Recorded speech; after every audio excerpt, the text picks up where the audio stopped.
My sister was the favorite, until I opened a bank statement in the living room and showed who really funded everything. My name is Helena Parker.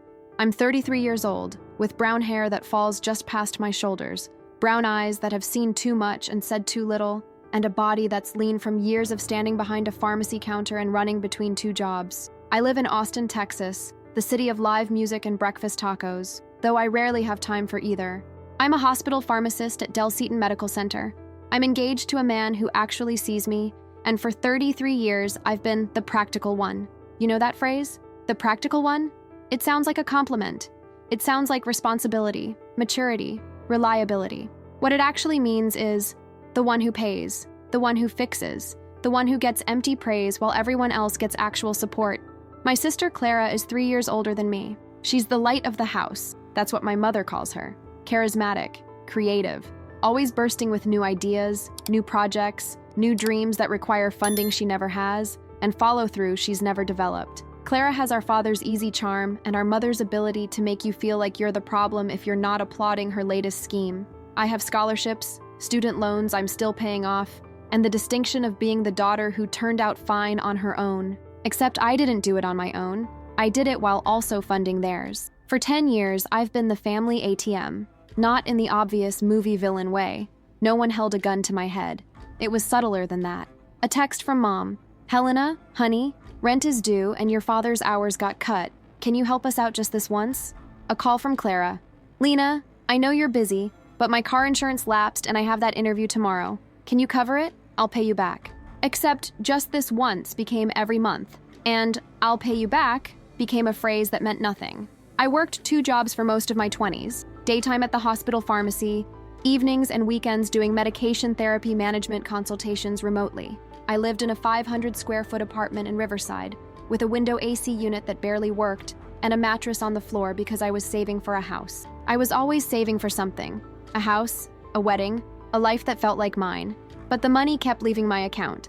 $850 for my parents' rent in their North Austin duplex.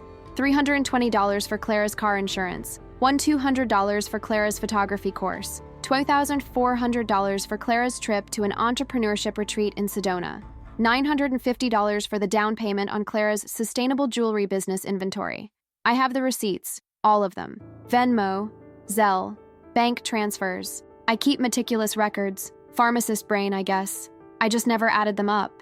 I didn't want to know. Then I met Derek. He's a software engineer, steady and kind, with the kind of calm that comes from actually having his life together. We met at a Central Market on a Wednesday evening, both of us buying single-portion meals, both of us too tired to cook anything complicated. He made a joke about my basket full of frozen dumplings and instant miso soup. I made a joke about his basket full of protein bars and energy drinks. We got coffee instead of going home. 8 months later, I said yes when he asked me to marry him. We were on the hike and bike trail at sunset, the Texas sky doing that thing where it turns cotton candy pink, and he didn't make a big production of it. He just said, I want to build a life with you, a real one. Will you marry me? And I realized I'd been waiting my whole life for someone to ask me what I wanted instead of what I could give.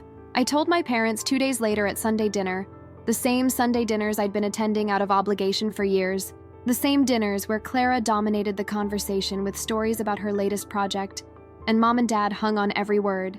Derek proposed, I said, right after we'd cleared the plates. We're engaged. There was a beat of silence. Then Mom smiled, the smile that doesn't quite reach her eyes. Oh, honey, that's wonderful. Clara, did you hear? Your sister's engaged. Clara looked up from her phone. That's great, Lena. Congrats. She was already looking back down. Dad gave me a side hug. Good for you, sweetheart. He seems like a nice guy. That was it. No squealing, no champagne, no questions about the ring or the proposal, or when we were thinking about a wedding. Clara once mentioned she was exploring event planning, and Mom threw her an entire vision board party. But it was fine. I told myself it was fine. I was used to it. Then I said the second thing. We're looking at houses. We want to buy something together this year, so I'm going to need to start saving more seriously. Another beat of silence. This one sharper. Well, Mom said, her voice taking on that edge I know too well. I'm sure you two will figure it out. I should have known right then, but I didn't. Not until 2 days later, when I got the text. I was at work, in the sterile white light of the hospital pharmacy, double-checking a medication order for a transplant patient, when my phone buzzed. A message from Mom. I opened it expecting congratulations I hadn't gotten in person. Instead, I got a list. Not a grocery list, not a to-do list, a financial obligation list. Helena, now that you're planning a future, I want to make sure we're on the same page about family commitments. Your father and I still need help with rent, $850 month. Clara's car insurance is essential for her business, $320 month. And Clara has a new opportunity, a small business consulting program that we really think could be the thing that finally takes off. It's $4,500 for the year, but we can break it into monthly payments if that's easier for you. Let me know how you want to handle it. Love you. I stared at that message for a full minute. My hands started shaking. I had to put down the pill bottle I was holding because I was afraid I'd drop it. I read it again and again. And the words that stood out weren't love you. They were family commitments. As if a commitment was something I'd agreed to instead of something that had been placed on me, layer by layer, year after year, until I couldn't remember what my own life looked like without it. I didn't respond. Not that day, not the next. I went home to the apartment I shared with Derek. We'd moved in together 3 months earlier, a small one-bedroom in South Austin with a balcony and enough space to feel like a life was possible. And I didn't say anything. I made dinner. I asked about his day. I pretended I was fine, but I wasn't fine, and Derek could tell. What's wrong? He asked that night. As we sat on the couch with reheated pasta, neither of us was really eating. Nothing, I said. Just tired. Helena. He put his fork down and turned to face me. I know you. What happened? And something in me cracked. Maybe it was the gentleness. Maybe it was the fact that someone was asking. I pulled up the text and handed him my phone. He read it. Then he read it again. His jaw tightened. Is this normal? Yeah, I said, and my voice sounded hollow. Yeah, it's normal. How long? 10 years, give or take. He looked at me like he'd just realized I'd been carrying a weight he couldn't see. Helena, you know this isn't okay, right? I didn't answer, because part of me didn't know. Part of me still thought that if I was a good daughter, a good sister, this was just what you did. What do you want to do? He asked, and that question, that simple, impossible question, was the one that changed everything. What did I want to do? I wanted to say no, so I did. I texted back, I can't keep doing this. I'm saving for a house and a wedding, and I need to prioritize my own life now.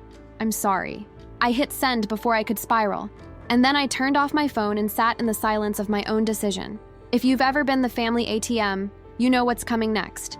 If you've ever said no for the first time and felt the ground shift under you, hit that like button. Because this is the part where everything I thought I knew about my family fell apart, and the part where I finally started building something that was mine. The response came 48 hours later. Not from Mom, from Clara. It was a Sunday morning. Derek and I were at Magnolia Cafe splitting an order of migas and trying to enjoy a rare day off together. My phone was face down on the table. I'd been avoiding it since I sent that text, but it buzzed 3 times in a row, and Derek glanced at it. You want to check that? He asked. I didn't, but I did anyway. 3 texts from Clara. Lena, what's going on? Mom is really upset. She said you refused to help with my consulting program. Do you not want me to succeed? I don't understand why you're being like this. I thought we were family. I felt my stomach drop. Not because I was surprised, but because it was starting. The thing I'd feared most. The reframing. The way they'd make me refusing to pay for Clara's life into me, refusing to love my family. I put the phone back down. Derek was watching me. Clara? He guessed. Yeah. What did she say? I handed him the phone. He read the messages, and I watched his expression shift from confusion to something harder. She's guilt-tripping you. She's upset, I said automatically. I've always helped before. That's not the same thing as being obligated to help forever. I knew he was right, but knowing didn't make it easier. The pattern had been there my whole life. I just hadn't seen it clearly until now. Clara was born 3 years before me, and from the beginning, she was the one everyone watched. The one with personality, the one with light. I have early memories of sitting on the floor of our old house in South Austin. We lived in a different neighborhood back then, before Dad's business went under. While Clara performed, she'd put on shows, make up songs, demand applause, and Mom and Dad gave it to her. I was the quiet one, the one who colored inside the lines, the one who did her homework without being asked and cleaned up after herself and never needed much attention. Helena's so easy, I remember my mom saying to her friends once, when I was maybe 7 or 8. Clara's the handful, but Helena, she just takes care of herself. Even then, I felt the sting of it. Being easy meant being invisible. By the time we were in middle school, the dynamic was set. Clara was in drama club, choir, art class. anything that put her in front of people. I was in the library, working on extra credit projects, building the GPA that would eventually get me scholarships. Clara got C's and D's, and my parents hired tutors. I got straight A's, and my parents said, "We're so proud of you, honey," and then turned back to figuring out how to keep Clara from failing English. I'm not saying I was neglected. I'm saying I was managed. I was the child who required no intervention, so I got none. I was the one who'd turn out fine, and I did, at least on paper. I got into UT Austin on a partial academic scholarship. I worked 2 part-time jobs to cover the rest, one at a campus bookstore, one at a Walgreens pharmacy as a tech. I lived in the cheapest dorm, ate ramen and peanut butter sandwiches, studied until 2 a.m., and graduated with my Doctor of Pharmacy degree and $60,000 in student loans. Clara went to Austin Community College for a year, dropped out, went back for graphic design, dropped out again, and then decided college wasn't for her. She was creative, my parents said. She'll find her path. And she did. The path was me. The first time Clara asked me for money, I was 24. I just started my job at the hospital, finally earning a real salary, $98,000 a year, which felt like a fortune after years of scraping by. I was living in a tiny studio in Riverside, driving a 10-year-old Honda Civic and trying to figure out how to adult. Clara called me one Tuesday evening. I was exhausted from a 12-hour shift, sitting on my couch with takeout Thai food and a Netflix show I wasn't really watching. "Lena, hey," she said, her voice bright. "How's my favorite little sister?" I should have known. She only called me her favorite when she wanted something. "I'm good," I said. "Tired. Long day." "I bet. You work so hard." A pause. "Hey, I wanted to ask you something. I'm taking this photography workshop next month. It's in San Antonio, and it's supposed to be incredible. But it's $800, and I'm a little short right now. Do you think you could spot me? I'll pay you back as soon as I book my first client." I hesitated. $800 was a lot, but she was my sister, and she sounded so hopeful. "Sure," I said. "I can do that." "Oh my God, Lena, you're the best. Seriously, thank you so much. This is going to change everything." It didn't change anything. She took the workshop, posted some photos on Instagram, got a few likes, and never booked a single client, and she never paid me back. But 6 months later, she called again, and again, and again, and I kept saying yes. By the time I was 27, I'd given Clara over $15,000. I didn't know that number yet. I wasn't adding it up, but the pattern was there, steady as a pulse. It wasn't just Clara either. My parents started asking too. Dad had been a small business owner. He ran a local HVAC repair company for years. But after the 2008 recession, things fell apart. He lost clients, couldn't keep up with the commercial contracts, and eventually had to close the business. He got a job doing HVAC installation for someone else's company, but the pay was inconsistent, seasonal. Some months were good, most weren't. Mom worked part-time at a Nordstrom in the Domain, doing alterations. She liked it. She's always been good with her hands, good with people. But it wasn't enough to cover their bills. They'd always lived a little beyond their means. Not extravagantly. They didn't take vacations or buy new cars. But they had a 2-bedroom duplex in North Austin that cost $1,650 a month, and they had credit card debt from the years when Dad's business was failing, and they were trying to keep everything afloat. They never asked directly. It was always softer than that. "Helena, honey, I hate to ask, but we're a little short this month. Do you think you could help with rent? Just $400 or $500. We'll pay you back." They never paid me back. At first, I told myself it was temporary. They were getting back on their feet. Things would stabilize. But months turned into years, and temporary became permanent. I'd get a text from Mom every few weeks. Sometimes it was rent. Sometimes it was a car repair. Sometimes it was groceries. And I'd send the money because what else was I supposed to do? Let them get evicted? Let them go hungry? Meanwhile, Clara's requests got bigger. There was the $200 for a business branding package from a designer she found on Instagram. There was the $20,400 for the Sedona retreat, a transformational entrepreneurship experience, she called it. There was the $950 for inventory for her sustainable jewelry line that she sold exactly 3 pieces of before getting bored and moving on to the next idea. Every time she had the same energy, the same bright, breathless excitement. "This is it, Lena. This is the one that's going to work." And every time I wanted to believe her. Not because I thought she'd actually succeed, but because I wanted to believe that if I helped enough, supported enough, paid enough, maybe she'd finally see me as more than a bank account. Maybe my parents would see me as more than the easy one. Maybe I'd finally be worth the same attention Clara got without trying. But that's not how it worked. I remember one particular Sunday dinner when I was 28. It was late October, and Austin was finally cooling down after a brutal summer. We were at my parents' place. Mom had made pot roast, and we were sitting around the table in their small dining room with the window cracked open to let in the breeze. Clara was talking about her new idea, event planning. She wanted to start a business planning intimate, curated experiences, weddings, birthday parties, corporate events. "I've been doing so much research," she said, her hands moving as she talked. "And I really think this is my calling. I'm creative, I'm organized when I need to be, and people love working with me." Mom was nodding, smiling. "You'd be amazing at that, honey," Dad chimed in. "You've always had an eye for that kind of thing." Clara turned to me. "Lena, you'd hire me for your wedding, right?" I wasn't even dating anyone at the time. "Sure," I said, "if I ever get married." "When you get married," Mom corrected. "Don't be so negative." I wasn't being negative. I was being realistic. But Clara was already moving on, talking about the kind of clients she wanted, the aesthetic she'd create. "I'd need to take a course, though," she said. "There's this certification program. It's online, really flexible. It's $200, but it includes everything: templates, vendor contacts, marketing strategies." I felt it coming before she even asked. "Lena," she said, her voice going soft, "do you think you could help me out with it? I know it's a lot, but I'll pay you back once I book my first client, and I'll give you a discount on your wedding." Everyone was looking at me. Mom, Dad, Clara. I wanted to say no. I wanted to say I'd already given her thousands of dollars for courses and programs and ideas that never went anywhere. I wanted to say I was still paying off my own student loans and saving for a life I wasn't sure I'd ever get to live, but I didn't. I said, "Let me think about it." Clara's face fell. Just a little. Just enough. "Of course," she said. "No pressure." But there was pressure. I could feel it in the room, in the way Mom's smile tightened, in the way Dad looked down at his plate. 2 days later, I transferred $3,200 to Clara's account. She texted me a string of heart emojis and a promise that this time would be different. It wasn't. She took the course. She made an Instagram account with a logo she designed herself. She posted mood boards and inspiration shots. She got 67 followers, 0 clients, and within 3 months, she was talking about her next idea.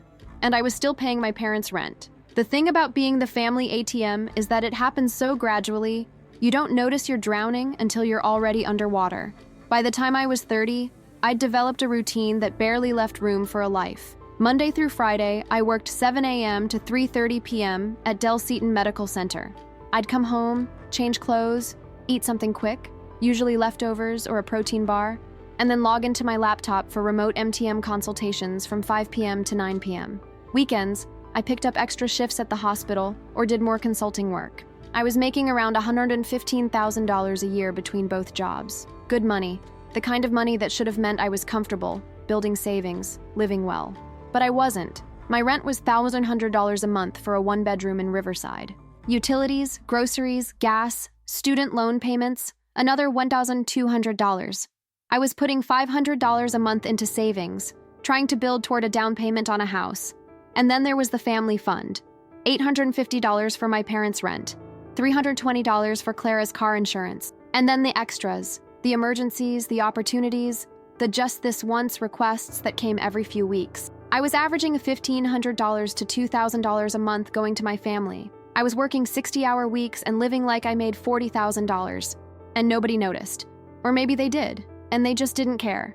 I remember one weekend in particular, March 2019. I'd been planning to take a Saturday off, an actual full day with no work, no obligation. I was going to go to Barton Springs, read a book, exist as a human being instead of a machine. Friday night, I got a call from Dad. "Hey, sweetheart," he said. His voice had that apologetic tone I knew too well. "I hate to ask, but we've got a situation. The AC unit in the duplex died. Landlord says it's our responsibility to replace it, and we're looking at about $1,800. Do you think?" "I'll send it," I said. Because what else could I say? It was March in Texas. They couldn't live without AC. I canceled my Saturday, picked up a shift at the hospital, sent the money. Mom texted me later, "You're a lifesaver, honey. We don't know what we'd do without you." I stared at that text for a long time, and I realized that wasn't a compliment, that was a fact. They didn't know what they'd do without me, because they'd never had to figure it out. I had become infrastructure. I wasn't a daughter, I was a utility. The worst part? I was starting to resent them, and I hated myself for it. Clara would text me photos of her brunch at Justine's Brasserie or her weekend trip to Fredericksburg with friends, and I'd feel this hot, ugly spike of anger. I was funding her life, and she was living it like she'd earned it. Mom would call to tell me about a dress she bought at Nordstrom. Employee discount, but still $150. And I'd think, I just paid your rent. Dad would mention he was thinking about getting a new grill, and I'd want to scream, but I didn't. I just kept working, kept sending money, kept telling myself this was what family did. And then I met Derek. It was a Wednesday in July, late evening. I'd just finished a consulting session and realized I had nothing in my fridge except yogurt and some questionable leftover curry. I drove to Central Market on North Lamar, wandering the aisles in my scrubs, too tired to think about real cooking. I ended up in the frozen section, staring at dumplings. "Rough day?" a voice said. I turned. There was a guy standing next to me. Tall, Asian, maybe mid-30s, with dark-framed glasses and a basket full of protein bars and energy drinks. "You could say that," I said. He gestured at my basket. Frozen dumplings and instant miso. "I respect the efficiency." I looked at his basket. Protein bars and Red Bull. "I respect the disaster." He laughed. "Fair. I'm Derek. Helena. You want to grab actual food instead of this?" He gestured at our baskets. "There's a taco truck outside." I should have said no. I was exhausted. I didn't know him, but something about the way he asked, casual, no pressure, like it didn't matter either way, made me say yes. We sat on the curb outside Central Market with breakfast tacos at 8 p.m., and we talked. He told me he was a software engineer, working remotely for a company in California. I told him I was a pharmacist. We talked about Austin, about work, about the weird liminal space of being in your 30s and still figuring out what life was supposed to look like. He didn't ask me for anything. He didn't need anything. He just listened. And when we said goodbye, he asked for my number. Not in a pushy way. Just, "I'd like to see you again, if you're interested." I was. We started dating in August. By October, I was spending most nights at his place, a small house in South Austin with a yard and a dog named Brisket. By December, he asked me to move in. "I know it's fast," he said, "but I like having you here, and your apartment is depressing." It was depressing. I'd barely decorated. It was a place I slept between shifts, so I moved in. And for the first time in years, I had space to breathe. Derek didn't ask me to change, but being around him made me see my life differently. He had boundaries. When his family asked him for things, he said no if it didn't work for him. When his friends needed help, he helped, but he didn't drain himself doing it. He had a life that was his, and I realized I didn't. Derek proposed to me on a Sunday in February. We'd been together 8 months, living together for 3. We were on the hike and bike trail around Lady Bird Lake, the sun just starting to set. The sky was doing that thing it does in Texas, turning cotton candy pink and orange, the kind of sky that makes you stop and stare even when you've seen it 1,000 times. We'd stopped on the bridge near the Pfluger pedestrian bridge, leaning against the railing, watching a kayaker glide across the water below. "Helena," Derek said. I turned. He was looking at me with that calm, steady expression he always had, the one that made me feel like I wasn't too much or too little, just right. "I want to build a life with you," he said. "A real one. Not just cohabiting or dating or whatever we're calling this. I want a future. I want a house and a dog that's ours and Sunday mornings where we don't do anything. I want to know that when things get hard, we're in it together. Will you marry me?" He didn't get down on one knee. He didn't have a ring. He told me later he wanted me to pick one I actually liked. He just asked. And I said yes. I cried. Not sad crying. The kind of crying that happens when you realize someone is offering you something you didn't know you were allowed to want. We told his family first. They lived in Houston, and we drove down that next weekend. His parents were thrilled. His mom hugged me and immediately started talking about wedding venues. His dad shook Derek's hand and then hugged him too. It was warm and easy and exactly what I'd imagined family reactions were supposed to be. My family was different. We told them the following Sunday at dinner. I'd texted ahead to let them know Derek was coming, and Mom had said, "Of course, we'd love to see him." She'd made pot roast again. The house smelled like rosemary and garlic when we walked in. Clara was already there, sitting on the couch scrolling through her phone. Dad was in the kitchen, opening a beer. We sat down to eat, and I waited until we'd finished. Plates cleared, everyone still at the table. Before I said it, Derek asked me to marry him. We're engaged. I waited for the reaction, the joy, the excitement. Mom smiled. "Oh, honey, that's wonderful." That was it. "That's wonderful." Not "tell us everything," or "let me see the ring," or We're so happy for you. Just wonderful. Clara glanced up from her phone. Congrats, Lena. That's great. Dad gave me a side hug from his chair. Good for you, sweetheart. Derek's a good guy. And then the conversation moved on. Mom started talking about something Clara had told her earlier. Some new idea Clara was excited about. I sat there, Derek's hand on my knee under the table, and I felt hollow. I told myself it was fine. They were happy for me in their own way. Not everyone was demonstrative, but then I made the mistake of mentioning the next part. We're looking at houses, I said, trying to keep my voice light. We want to buy something together this year, so I'm going to start saving more seriously. The temperature in the room dropped. Mom's smile tightened. Well, I'm sure you two will figure it out. There was something in her tone, something sharp. I should have left it there, but I kept going. Yeah, we've been looking at places in South Austin. Nothing huge, just a 3-bedroom, something with a yard. We're hoping to be in by summer. That's expensive, Dad said. Not unkindly, just stating a fact. It is, I agreed, which is why I need to be more careful about my budget. Silence. Clara's phone buzzed. She looked down at it, then got up. I'm gonna take this outside. Mom started clearing plates. Dad excused himself to the bathroom. Derek and I left 20 minutes later. In the car, he said, "That was weird." Yeah, I said. That's kind of how it always is. But it wasn't just weird. It was a warning. 2 days later, I got the text, the list. The one that spelled out exactly what my mother expected me to keep paying for now that I was planning a future with someone else. Rent, car insurance, Clara's consulting program, family commitments. I stared at that text, sitting in my car in the hospital parking lot before my shift. My hands were shaking. I felt dizzy. This wasn't love. This wasn't family. This was a transaction, and I was the only one paying. I didn't respond that day, or the next. I went home to Derek and I didn't say anything. I made dinner. I pretended I was fine. But on the third day, Derek asked, and I showed him the text. He read it, and then he looked at me with an expression I'd never seen before.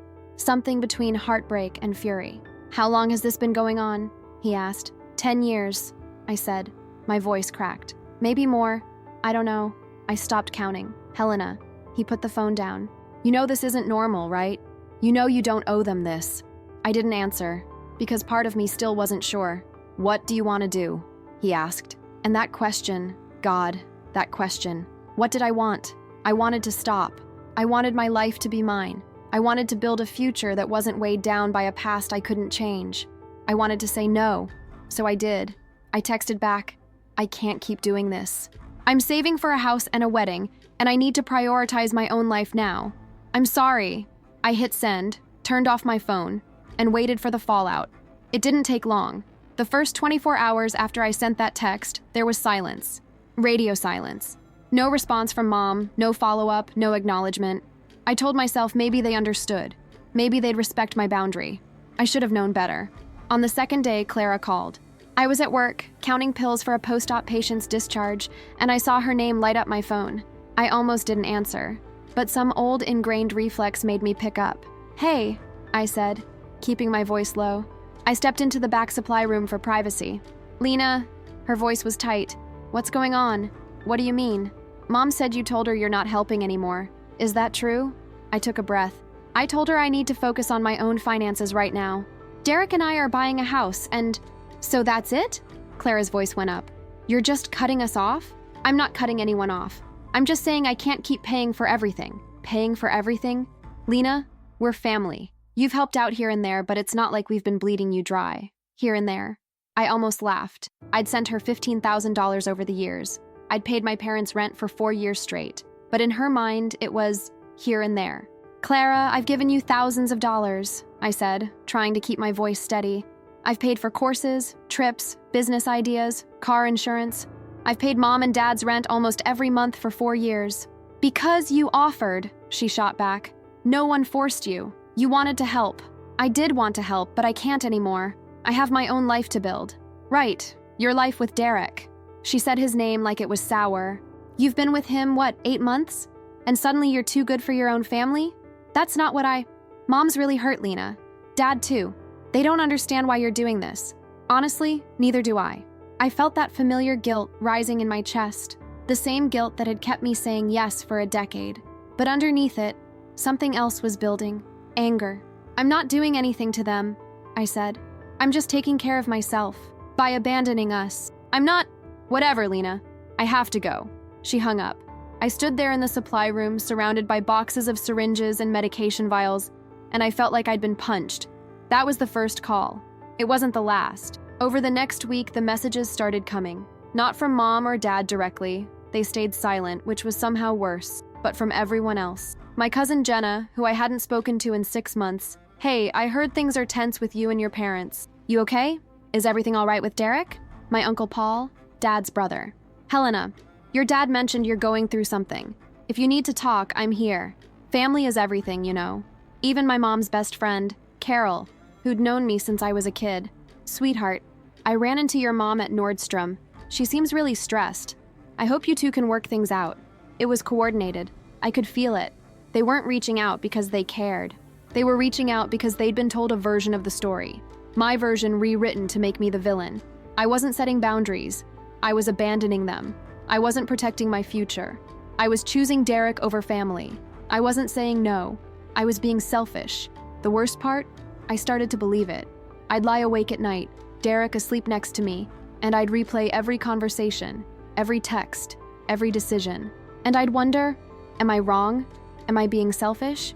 Should I just keep helping? Derek could see it eating at me. They're gaslighting you, he said one night. We were sitting on the back porch, brisket curled up between us, the Austin night warm and sticky. They're rewriting the narrative so you feel like the bad guy. Maybe I am, I said. You're not. He turned to face me. Helena, you've given them everything for 10 years. And the moment you say you need to take care of yourself, they turn the whole family against you. That's not love. That's control. I wanted to believe him, but it was hard. Because control doesn't look like control when it's wrapped in guilt and obligation and the language of family. 3 weeks after I sent that text, I hit my breaking point. It was a Saturday afternoon in late March. I'd just finished a shift at the hospital, an exhausting one, the kind where everything goes wrong and you leave feeling like you barely kept people alive. I was driving home on I-35, windows down, trying to let the wind clear my head. My phone rang. Mom. I'd been avoiding her calls, letting them go to voicemail. But I was tired, worn down, and some part of me still hoped that if I just talked to her, we could fix this. I answered. Hi, Mom. Helena. Her voice was cold. We need to talk. Okay. Your father and I don't understand what's happening with you. You've completely shut us out. You won't return our calls. You've stopped helping. And now we're hearing from Clara that you're blaming us for your financial problems. I'm not blaming anyone, I said. I just told you I need to focus on my own life right now. Your own life. She said it like it was selfish. Helena, we're your family. We raised you. We supported you. And now that we need you, you're turning your back on us. Something inside me snapped. Supported me? My voice was louder than I meant it to be. Mom, I paid for college myself. I worked 2 jobs. I've been paying your rent for 4 years. I've given Clara thousands of dollars. When did you support me? Don't you dare talk to me like that. We gave you a home. We gave you love. We gave you everything we had. And I've been giving you everything I have, I said, for 10 years. And it's never enough. Because you make good money, Helena. You have a career. We're struggling. Clara's struggling. And you have the ability to help, but you're choosing not to. I'm choosing to save for my own future. With Derek. Her voice was sharp. This is about him, isn't it? He's the one putting these ideas in your head. You were fine before him. I wasn't fine, Mom. I was drowning. I just didn't realize it. Well, I hope he's worth it. Because you're destroying this family. She hung up. I sat in traffic on I-35, hands gripping the steering wheel, and I cried. Not quiet crying, full body-shaking sobs. The kind of crying that comes from years of holding everything in and finally realizing you can't anymore. I called Derek. He was home, working on his laptop. Can you come get me? I asked. Where are you? I-35, near Oltorf. I can't drive right now. Stay there. I'm coming.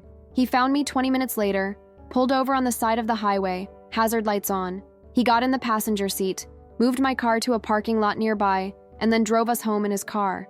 He didn't ask what happened. He just held my hand the whole way. When we got home, I told him everything. The call, the accusations, the way my mother had rewritten 10 years of financial support into me being ungrateful. I don't know what to do, I said. I feel like I'm losing my mind. Derek was quiet for a long time. Then he said, I think you need to see the numbers. What? You keep saying you've given them money, but you don't know how much.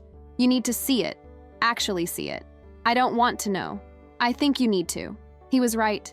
I pulled up my banking app, started going through old statements, Venmo transactions, Zelle transfers. I went back 5 years at first, then 7, then 10. I made a spreadsheet. I listed every single transfer, every payment, every help me out just this once. It took me 3 hours. When I was done, I stared at the total. $86,350. $86,450. That was how much I'd given my family over the last 10 years. I'd paid off my parents' credit card debt. I'd paid their rent. I'd paid Clara's car insurance, her courses, her business ideas, her trips. I'd funded their entire lives while living in a studio apartment with a broken AC and working myself into exhaustion. And they called me selfish. I showed Derek the spreadsheet. He didn't say anything at first. He just looked at the number and then he looked at me. You know what you need to do, right? He said. I did, but I didn't know how. That's when my phone buzzed. A text from a number I hadn't heard from in months. Aunt Rosa. Helena, sweetheart. I heard things are hard right now. Can we talk? Aunt Rosa had always been different from the rest of my family. She was my mom's older sister, 58, sharp-eyed, with short silver hair she wore in a no-nonsense bob and a wardrobe of blazers and slacks that meant business. She was an accountant, worked for a mid-sized firm in Austin, and she had a reputation for being blunt. Not mean, just honest in a way that made people uncomfortable. She'd never married, never had kids.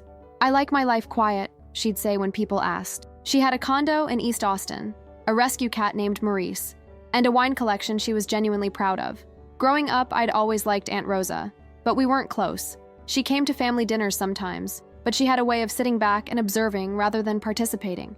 She didn't get involved in the drama. She didn't pick sides. She just watched. I hadn't spoken to her in months, so when I saw her text, I was surprised. I called her back instead of texting. She picked up on the second ring. Helena, she said. Her voice was warm but measured. How are you holding up? I'm okay, I lied. Liar. She said it without malice. I talked to your mother yesterday. She told me you've cut them off. I'm guessing there's more to the story. I hesitated. I didn't know how much to say. I didn't know whose side she was on. There is, I said finally. You want to tell me about it? And I did. I told her everything. The years of paying for things, the engagement, the list, the smear campaign, the phone call with my mother, the spreadsheet. She listened without interrupting. When I finished, there was a long pause. $86,000, she said. Yeah. Jesus, Helena. I didn't know what to say to that. Listen, Rosa said. I'm going to ask you something, and I need you to be honest with me. Do you have records? Bank statements? Receipts? Transaction histories? I have everything. I made a spreadsheet. Good. Send it to me. Why? Because I want to see it, and because I think it's time someone in this family looked at the actual numbers instead of the story your mother's been selling. I sent her the spreadsheet that night. She didn't respond right away. I figured she was just being supportive, maybe validating my feelings. I didn't realize she was planning something. I need to know. Would you have kept silent as long as I did? Drop a comment below. It helps more than you know. 3 days after I sent Rosa the spreadsheet, she called me again. I've gone through your records, she said. All of them. And you've been funding your parents' entire lives and subsidizing Clara's delusions for a decade. You know that, right? I mean, yeah, I guess. No guessing. Facts. You've paid $48,200 to your parents. Rent, utilities, car repairs, credit card debt, medical bills. You've paid $38,250 to Clara. Courses, insurance, inventory, trips, business expenses that never turned into businesses. Helena, you've been a one-woman bailout fund. Hearing her say it out loud made it real in a way the spreadsheet hadn't. I know it's a lot, I said. It's not a lot. It's unconscionable. And the fact that they're calling you selfish for finally saying no, that's not family. That's financial abuse. I'd never heard anyone say it that plainly. Financial abuse. It sounded too serious, too dramatic. But it also sounded true. What do I do? I asked. Rosa was quiet for a moment. Then she said, how do you feel about a little public accountability? What do you mean? Your dad's 61st birthday is coming up, end of April.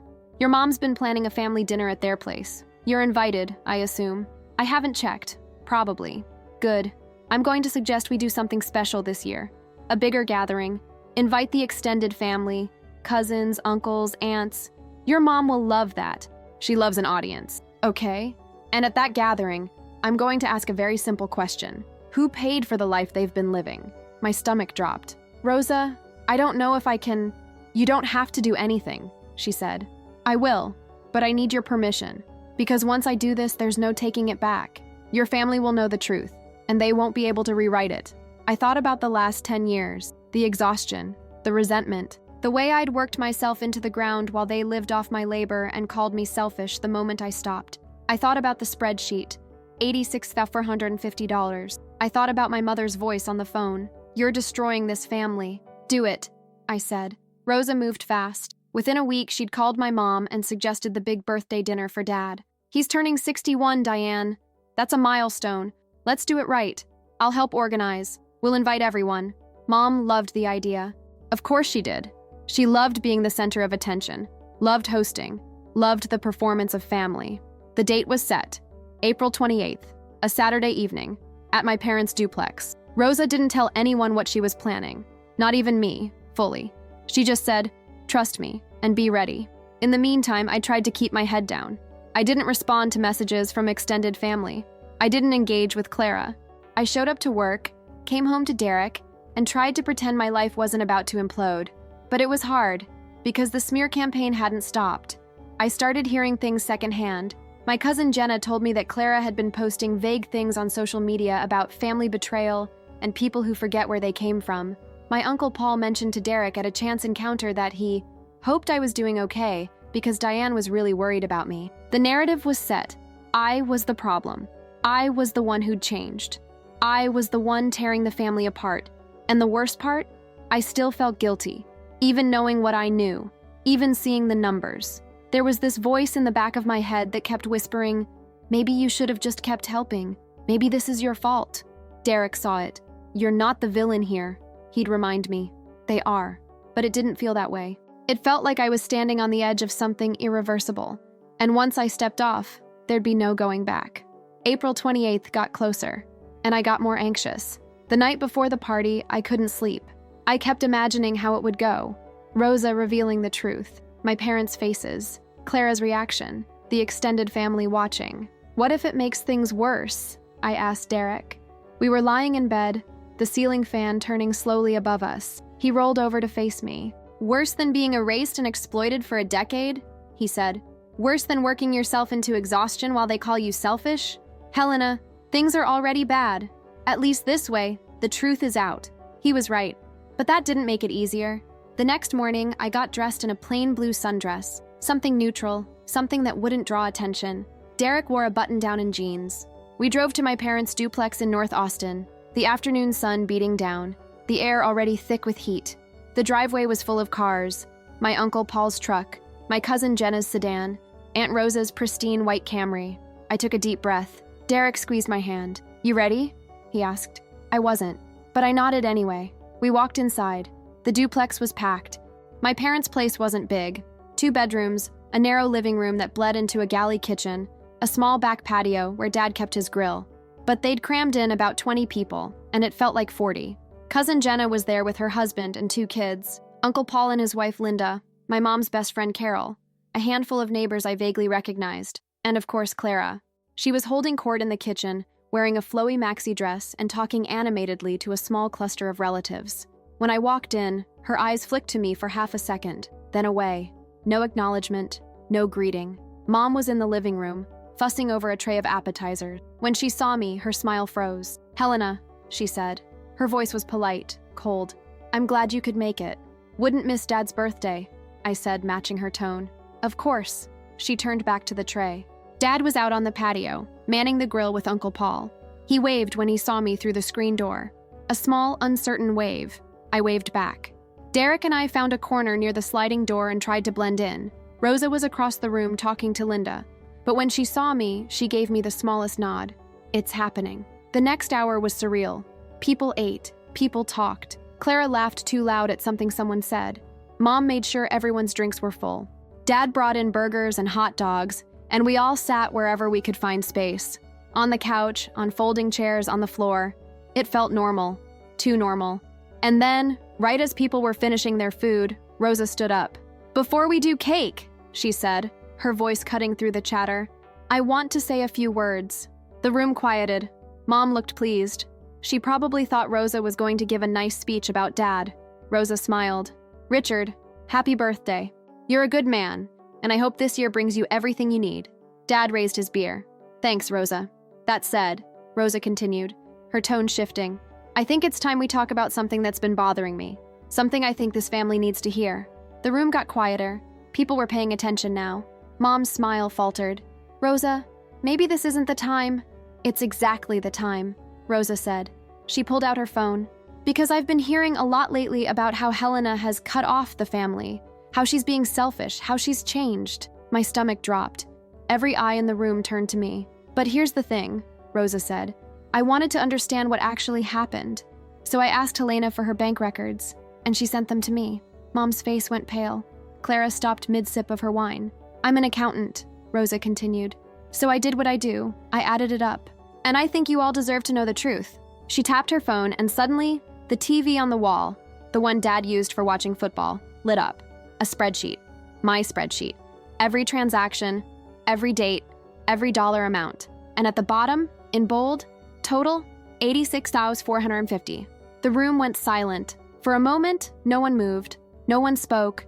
Everyone just stared at the TV screen, at the rows and rows of transactions, at the total at the bottom, $86,450.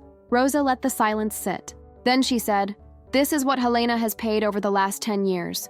$48,200 to Diane and Richard. Rent, utilities, car repairs, medical bills, credit card debt. $38,250 to Clara, car insurance, photography courses, business certifications, a trip to Sedona, inventory for a jewelry business that sold 3 pieces." She scrolled through the spreadsheet slowly, letting people see the dates, the amounts, the frequency. "This isn't helping out here and there," Rosa said. "This is systematic financial dependence. And when Helena said she couldn't do it anymore, when she said she needed to save for her own life, her own future, what happened?" She looked around the room. No one answered. "She was called selfish," Rosa said. "She was accused of abandoning her family. She was told she was destroying everything, by the same people who have been living off her paycheck for a decade." Mom finally found her voice. "Rosa, this is inappropriate. This is a private family matter." "Private?" Rosa's voice was sharp. "You made it public, Diane. You called everyone in this room and told them Helena had cut you off. You painted her as the villain. So let's talk about it publicly." Mom's face was red. "She offered to help. We didn't force her." "Did you?" Rosa turned to me. "Helena, did they force you?" I felt every eye in the room on me. My throat was tight. My hands were shaking. "No," I said quietly. "They didn't force me." "See?" Mom said, her voice desperate. "She wanted to help. We're family. That's what family does." "Then why?" Rosa said. "Did you send her a list of financial obligations the moment she got engaged?" Mom froze. Rosa pulled up another screenshot on the TV. The text. The one Mom had sent me. The list. "Family commitments," Rosa read aloud. "Your father and I still need help with rent. Clara's car insurance is essential. Clara has a new opportunity. $4,500 for a business consulting program. You sent this 2 days after Helena told you she was getting married." The room was dead silent. "That's not a family asking for help," Rosa said. "That's a family expecting payment." Clara stood up. Her face was blotchy, her eyes shining with tears. "This is bullshit. Lena, how could you do this? How could you humiliate us like this?" "I didn't," I started. "You aired our private business in front of everyone." Clara's voice was shaking. "You made us look like we're using you." "You are using her," Rosa said flatly. "We're her family," Clara shouted. "She's supposed to help us." "Why?" I didn't realize I'd spoken until the word was out. My voice was louder than I meant it to be. "Why am I supposed to help you?" Clara stared at me. "Because we're family." "You keep saying that," I said. "But what does that mean?" "I've given you thousands of dollars, Clara. I've paid for your ideas, your trips, your insurance, and you've never once paid me back. You've never once even said thank you. You just kept asking." "I didn't know it was a loan," Clara said. "You never said you wanted it back." "I didn't want it back. I wanted you to see me. I wanted you to care about me as much as I cared about you. But you don't. You never have." Her face crumpled. She turned to Mom. "Are you hearing this?" Mom was staring at the TV screen, at the spreadsheet, at the numbers she couldn't deny. "Diane," Rosa said quietly, Do you have anything to say? Mom's mouth opened, closed. She looked at me, and for a second I thought I saw something. Guilt, maybe. Shame. But then her expression hardened. You didn't have to say yes, she said.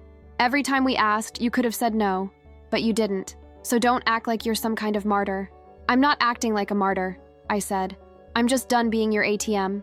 Then you're done being part of this family, Mom said. The words hit me like a slap. Around the room, people shifted uncomfortably. Jenna looked at the floor. Uncle Paul cleared his throat. And then Aunt Rosa said the thing that changed everything. Good. Everyone turned to her. If this is what family means to you, Diane, Rosa said, then Helena's better off without it.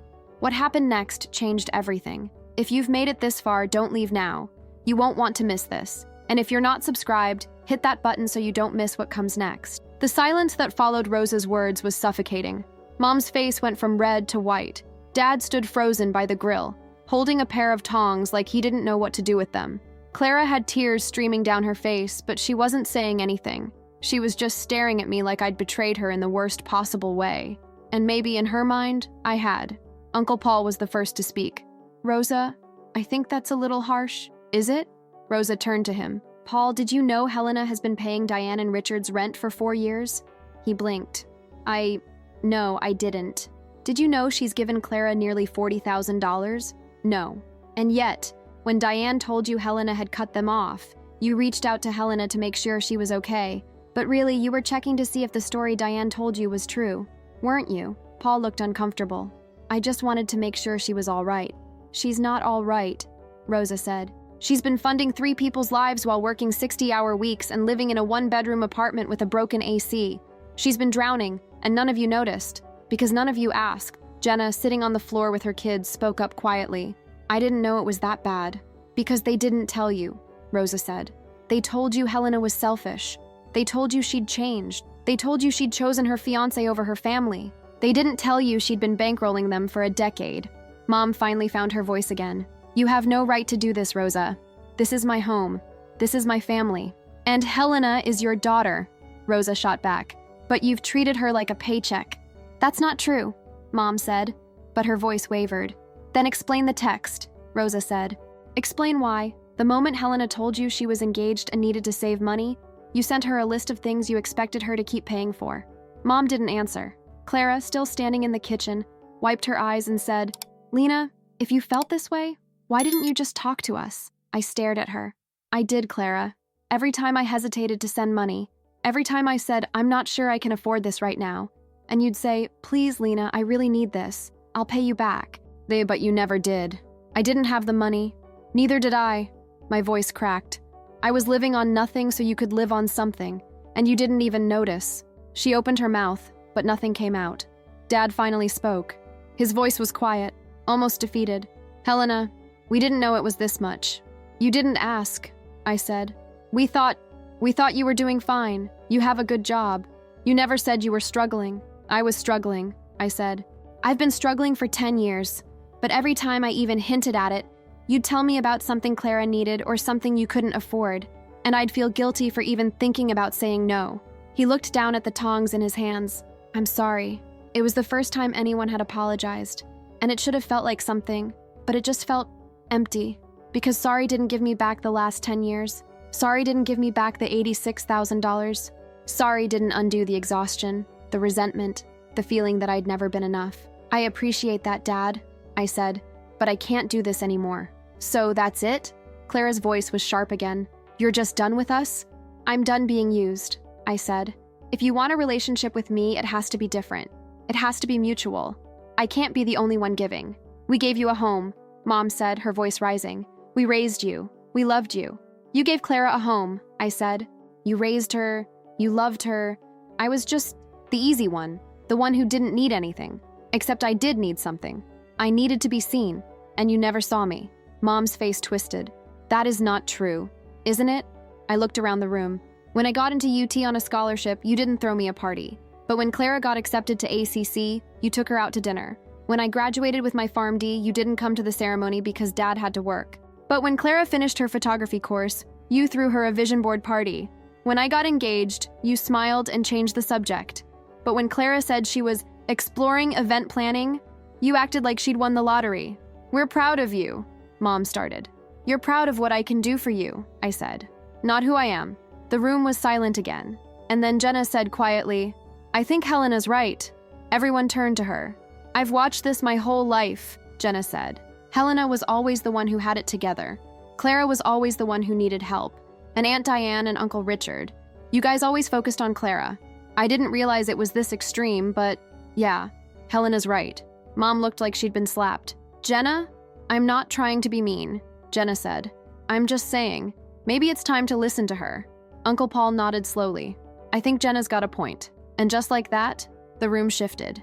The party didn't last much longer after that. People started making excuses to leave. Jenna said her kids were tired. Uncle Paul said he had an early morning. Carol, Mom's best friend, gave my mom a hug and whispered something I couldn't hear before slipping out the door. Clara locked herself in the bathroom. I could hear her crying through the door, but I didn't go to her. I didn't have anything left to say. Dad sat down heavily on the couch, still holding those tongs, staring at nothing. Mom stood in the kitchen, gripping the edge of the counter, her knuckles white. Rosa started packing up her things. She caught my eye and nodded toward the door. You ready? I was. Derek and I followed her out to the driveway. The sun was setting, the sky streaked with pink and orange, and the air smelled like barbecue and cut grass. You okay? Rosa asked. I nodded. I wasn't sure if it was true, but I nodded anyway. That took guts, she said. I'm proud of you. I didn't do anything, I said. You did. I showed the receipts, Rosa said. But you lived through it. That's harder. She hugged me, quick and firm, and then got in her car and drove away. Derek and I sat in his car for a long time before he started the engine. How do you feel? He asked. I don't know, I said. Relieved? Terrified? Sad? All of the above? Yeah. He reached over and took my hand. You did the right thing. Did I? Yes. I wanted to believe him. But as we drove home through the Austin streets, past food trucks and bars and people living their normal Saturday nights, all I could think was, what happens now? The first week after the party was the hardest. I didn't hear from my parents. I didn't hear from Clara. The silence was loud in a way I wasn't prepared for. I kept checking my phone, expecting texts that never came. Apologies, explanations, something. But there was nothing. Derek tried to keep me distracted. We went to Barton Springs. We watched movies. We cooked elaborate meals we didn't really eat. But I felt like I was floating, unmoored. On the third day, I got a text from Jenna. Hey, I know things are complicated right now, but I just want you to know I support you. What you said at the party was brave. If you need anything, I'm here. It was the first kind thing anyone from my family had said to me in weeks. I cried when I read it. On the fifth day, Aunt Rosa called. How are you holding up? She asked. I don't know, I said. I keep waiting for them to reach out, to say something. They might not, Rosa said gently. Not for a while, maybe not ever, and you need to be okay with that. I don't know if I am. You will be, she said. Give it time. On the seventh day, I finally got a text from Mom. Helena, I think we need some space right now. What you did at your father's party was hurtful and inappropriate. When you're ready to apologize, we can talk. I read that text 5 times. Apologize. She wanted me to apologize. For 10 years, I'd apologized for everything. For not giving enough, for not being available, for not doing more. But I wasn't going to apologize for this. I showed Derek the text. What do I say? Nothing, he said. You don't owe her a response, so I didn't respond. I turned off my phone and I let the silence be. And slowly, over the next few weeks, something started to shift. I stopped waiting for my phone to buzz. I stopped checking my bank account to see if they'd Venmo requested me. I stopped feeling guilty every time I spent money on something for myself. Derek and I started seriously house hunting. We found a place in South Austin, a small 3-bedroom with a backyard and a porch. Nothing fancy, but ours. We put in an offer. It was accepted. I started therapy. My therapist, Dr. Dai Patel, was a calm, sharp-eyed woman in her 50s who didn't let me get away with anything. You're allowed to grieve this, she said in one of our early sessions. Even if they were hurting you, they're still your family. It's okay to mourn what you thought you had. What if I didn't actually have anything? I asked. Then you're mourning the idea of it, she said. And that's valid too. I started putting money into savings, real savings, the kind that grew instead of disappearing every month. I started sleeping better, eating better. I started saying yes to things I'd always been too tired for. Trivia nights with Derek's friends, weekend trips to Fredericksburg, morning runs around the lake. I started living. And then, 6 weeks after the party, Clara called. I almost didn't answer. It was a Thursday evening in early June. I was on the back porch of our new house. We'd moved in 2 weeks earlier, watering the plants Derek and I had bought at the farmer's market. My phone rang, and I saw Clara's name. My first instinct was to let it go to voicemail, but something made me pick up. Hello? Lena. Her voice was quiet, small. Can we talk? About what? About everything. About the party. About us. I sat down on the porch steps. Okay. There was a long pause. I could hear her breathing on the other end. I've been thinking a lot, she said. About what you said. About the money. About everything. I didn't say anything. I just waited. I didn't realize how much you were giving, she said. I mean, I knew you helped out, but I didn't know it was that much. And I didn't know you were struggling. I told you I was struggling, I said. Multiple times. I know, I didn't want to hear it, I guess. Because if I heard it, I'd have to stop asking. And I didn't want to stop asking. It was the most honest thing she'd ever said to me. Why? I asked. Because I needed you, she said. I needed someone to believe in me, to invest in me, and you always did. And I guess I just took that for granted. You did, I said. She was quiet again. Then, I'm sorry, Lena. I really am. I wanted to feel something. Relief, forgiveness, something, but I just felt tired. Thank you for saying that, I said. But I don't know if sorry is enough. What do you mean? I mean, I need things to actually change. I need you to stop asking me for money. I need you to stop expecting me to fix things for you. I need you to see me as a person, not a resource. I do see you as a person. Do you? I cut her off. Clara, when's the last time you asked me how I was doing? Not because you wanted something, just because you cared. She didn't answer. I can't remember either, I said. Lena, her voice cracked. I don't want to lose you. Then prove it, I said. Show me you care about me. Not my money, me. I will, she said. I promise. I've heard that before. I mean it this time. I didn't know if she did, but I also didn't know if it mattered. I have to go, I said. Okay. Can I call you again? Maybe, I said, but not for a while. I hung up. Derek came out onto the porch a few minutes later. Was that Clara? Yeah. How'd it go?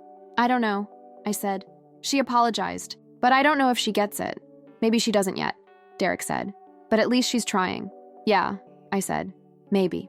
6 months after the party, I still hadn't heard from my parents. Clara had called a few more times. We'd had a couple of awkward, stilted conversations. She'd stopped asking for money, mostly because I'd made it clear the bank was closed. But we weren't close. Not like we'd been. Or maybe not like I'd thought we were. But Mom and Dad? Silence. I'd accepted it mostly. Dr. Patel helped me process the grief of it, the loss of something I'd never really had. I was learning to be okay with it. And then, in late October, I got a letter, an actual letter, in the mail, handwritten. It was from my dad. I sat on the couch with Derek and opened it. Dear Helena, it started. I've been wanting to reach out for months, but I didn't know what to say. I still don't really, but I'm going to try. The letter was 2 pages, written in his careful, blocky handwriting. He talked about how he'd been thinking about everything that happened, about how he'd always known I was helping, but he hadn't realized how much, about how he'd let your mom take the lead on family stuff, and he should have paid more attention. I'm sorry, he wrote. I'm sorry we took advantage of you. I'm sorry we didn't see you. I'm sorry we made you feel like you had to choose between having a life and being part of this family. You shouldn't have had to choose. And I'm sorry it took losing you to realize that. He said he wasn't asking for forgiveness. He just wanted me to know he was sorry. And at the end, he wrote, I'm proud of you. I should have said that more. I'm proud of the person you are. And I hope someday you'll let me try to be a better dad. I cried reading it. Not sad crying, something more complicated. I didn't write back right away. I needed time to think. But 2 weeks later, I sent him a short email. Thank you for the letter. I appreciate you saying that. I'm not ready to see you yet, but maybe someday. He wrote back, whenever you're ready, I'll be here. It wasn't a happy ending, but it was something. By the end of that year, my life looked completely different. Derek and I got married in December, a small ceremony at a vineyard in the hill country, just us and a handful of close friends. Aunt Rosa was there. Jenna was there. My parents weren't. Clara wasn't. It hurt, but it also felt right. I'd stopped working 2 jobs. I kept my position at the hospital, but I quit the remote consulting work. I had evenings again, weekends, a life. Derek and I started a garden in the backyard. We adopted a second dog, a scruffy little terrier mix we named Pickle. We hosted dinners with friends. We traveled. I started putting money toward things I'd always wanted but never thought I could afford. A good mattress, a new couch, a weekend trip to New Orleans. I started living like my money was mine. And I started setting boundaries everywhere, not just with family, with everyone. When a coworker asked me to cover her shift for the third time in a month, I said no. When a friend asked to borrow money, I said, I don't lend money, but I can help you find resources. When someone tried to guilt me into doing something I didn't want to do, I said, that doesn't work for me. It was hard at first. Every no felt like a betrayal, but over time, it got easier. And I realized something. People who actually cared about me respected my boundaries. The ones who didn't weren't worth keeping around. Thank you for staying with me through this whole story. If it resonated with you, please hit like, subscribe, and share your own experience in the comments. It helps this reach others who need to hear it. And if you want to hear about the time I set boundaries with a toxic coworker who tried to sabotage me, that story's coming next. 2 years after the party, I ran into Clara at Central Market. I was picking up groceries after work, still in my scrubs, and I turned a corner in the produce section, and there she was. We both froze. Lena, she said. Clara. We stood there for a second, awkward and uncertain. How are you? She asked. Good, I said. You? I'm okay. She paused. I'm actually working now, full-time, at a marketing agency. That's great, I said, and I meant it. Yeah, it's not what I thought I'd be doing, but it's stable. I like it. I'm really happy for you. Another pause. I've been meaning to reach out, she said, but I didn't know if you'd want to hear from me. I don't know if I do, I said honestly. She nodded. I get it, but, I added, maybe someday.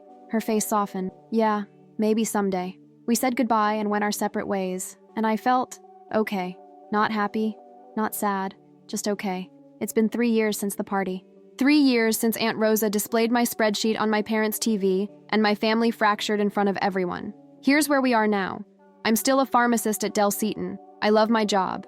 I have a life outside of it. Derek and I are happy. We're talking about kids, maybe in a year or two.